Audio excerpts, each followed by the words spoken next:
Hello everyone, welcome back to Surya's travel and cooking world.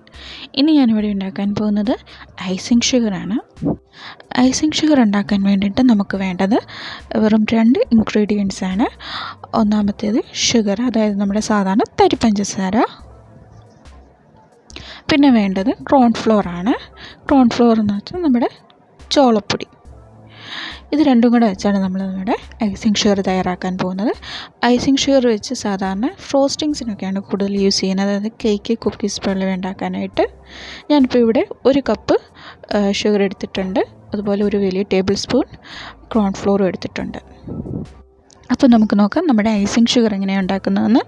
ഇതിനായിട്ട് ഞാനിവിടെ മിക്സിയുടെ ചെറിയ ജാറാണ് എടുത്തിരിക്കുന്നത്. ഇത് വളരെ ക്ലീനും ഡ്രൈയും ആയിരിക്കണം, ഒട്ടും തന്നെ വെള്ളമായും പാടില്ല. അപ്പം നമ്മളിവിടെ എടുത്തു വെച്ചിരിക്കുന്ന ഷുഗർ ഇതിലേക്ക് ഇട്ട് കൊടുക്കാം.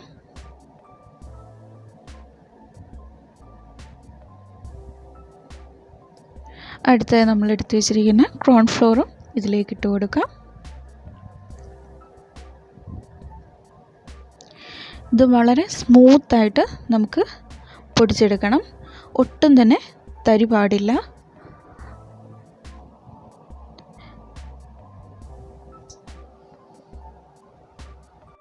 നമ്മുടെ ഐസിങ് ഷുഗർ പൊടിക്കുമ്പോഴത്തേനും ശ്രദ്ധിക്കേണ്ട കാര്യം എന്ന് പറഞ്ഞാൽ, ഇത് ഒറ്റയടിക്ക് നമ്മളിത് പൊടിച്ചെടുക്കാൻ നോക്കരുത്. ഇടയ്ക്കിടയ്ക്ക് നിർത്തി പൊടിച്ചെടുക്കുന്നതാണ് നല്ലത്. മിക്സി ഒരിക്കലും ചൂടാകാൻ പാടില്ല. ഒറ്റയടിക്ക് പൊടിക്കുമ്പോൾ മിക്സി നന്നായിട്ട് ചൂടാകാൻ സാധ്യതയുണ്ട്. അപ്പം നമ്മുടെ ഐസിങ് ഷുഗർ ഇവിടെ റെഡി ആയിട്ടുണ്ട്. ഞാൻ വളരെ സ്മൂത്തായിട്ടാണിത് പൊടിച്ചെടുത്തിരിക്കുന്നത്. നമ്മുടെ മൈദാമാവിൻ്റെയൊക്കെ ആ ഒരു സ്മൂത്ത്നെസ് നമ്മുടെ ഈ ഐസിങ് ഷുഗറിന് വേണം, ഒട്ടും തന്നെ തരി പാടില്ല. ഞാൻ നേരത്തെ പറഞ്ഞ പോലെ ഒറ്റയടിക്ക് ഇത് അടിച്ചെടുക്കാൻ നോക്കരുത്. ഇടയ്ക്കിടയ്ക്ക് നിർത്തി വേണം ഇത് പിടിക്കാനായിട്ട്. നമുക്കിനി ഇത് ഒരു ഗ്ലാസ് ജാറിൽ വല്ലതും ഇട്ട് സൂക്ഷിക്കാവുന്നതാണ്.